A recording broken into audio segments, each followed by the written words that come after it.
ಥೂ ಇದೊಂದು ಯಾವುದು? ನಾನ್ ನಿನ್ ಬಗ್ಗೆ ಮಾತಾಡಿಲ್ಲ ಪಾಪು, ನಾನೆಲ್ಲ ಏನೋ ನೋಡ್ತಾ ಇದ್ದೀನಿ, ಸುಮ್ಮನೆ ಇರತ್ತ. ಏನ್ ನೋಡ್ತಿದ್ಯಾ? ನೋಡ್ತಾ ಇದ್ರೆ ಥೂ ಇದೊಂದು ಅಂತೆಲ್ಲ ಯಾಕನ್ಬೇಕು? ಸುಮ್ಮನೆ ಇರಿಟೇಟ್ ಮಾಡ್ಬೇಡ, ನಾನು ಏನೋ ನೋಡ್ತಾ ಇದ್ದೀನಿ ಟೆನ್ಷನ್ ಅಲ್ಲಿ, ಸುಮ್ಮನೆ ಹೌದು, ಇರು. ನಾನ್ ಸುಮ್ನೆನೆ ಇರ್ಬೇಕು, ನಾನು ಏನು ಮಾತಾಡಂಗಿಲ್ಲ ಈ ಮನೇಲಿ, ಯಾವಾಗ್ಲೂ ಹಿಂಗೆ ಆಗುತ್ತೆ. ಥು, ನಂಗ್ ಪ್ರೀತಿನೇ ಪಾಪು ಇಲ್ಲ. ಪಾಪು ಹೋಗು ಬೇಕಾದ್ರೆ ರಾಜು, ನೀನ್ ಏನು ಹೇಳ್ಬೇಡ ಇಲ್ಲಿ ನಂಗೆ. ಕೇಳಿಸ್ಕೊ, ಇಲ್ಲಿ ಅಳೋದಿದ್ರೆ ಹತ್ಬಿಡು, ಆದ್ರೆ ಹಿಂಗ್ ರಾಗ ಮಾತ್ರ ಎಳಿಬೇಡ ನಂಗೆ.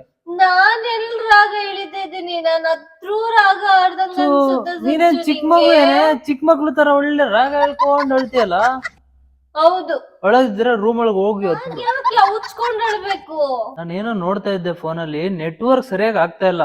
ಇಲ್ಲ, ನೀನ್ ಸುಳ್ಳೆ ಹೇಳ್ತೀಯ, ನಂಗ್ ಗೊತ್ತು. ನೀನ್ ಬರೀ ಸುಳ್ಳು ಹೇಳ್ತೀಯ. ನಾನ್ ಬಂದಿದ್ದಕ್ಕೆ ನೀನ್ ಹಂಗ್ ಮಾಡಿದ್ದು. ನೋಡು ನೋಡು, ಮಾತಾಡ್ತಾ ಇದ್ರೆ ಕಿವಿ ಮುಚ್ಕೊಂಡ್ ಪಾಪು ಕೂತಿದ್ಯಾ. ನೀನ್ ಮಾತಾಡ್ತಿರೋದೆಲ್ಲ ಪ್ರಾಬ್ಲಮ್, ನೀನ್ ರಾಗ ಹೇಳ್ಕೊಂಡ್ ಮಾತಾಡ್ತಾ ಇದೀಯ. ಹೆಂಗ್ ಆಡ್ತೀಯ ಅಂದ್ರೆ ಒಂದೊಂದ್ಸಲ ಹಂಗೆ ಹಾಕೊಂಡ್ ಹೊಡಿಯಕ್ಕೆಲ್ಲ ಶುರು ಹಚ್ಕೊಂಡ್ಬಿಟ್ಟಿದ್ಯಾ ಅಲ್ವಾ ಏ ನೀನು? ಸುಮ್ನೆ ಮಾಡಿದ್ ಕಣೆ ಅದು. ಆಯ್ತು ಆಯ್ತು ಸುಮ್ನೆ ನಾನೇನು ಮಾತಾಡಲ್ಲ. ಅಣ್ಣ ಸಖತ್ ಆಕ್ಟಿಂಗ್ ಮಾಡ್ತಿದ್ದೆ ಕಣ. ಡ್ರಾಮಾ ಮಾಡ್ತೀಯೇ? ಹಾ, ಸೂಪರ್, ಮಹಾನಟಿ ಕಣೆ ನೀನು.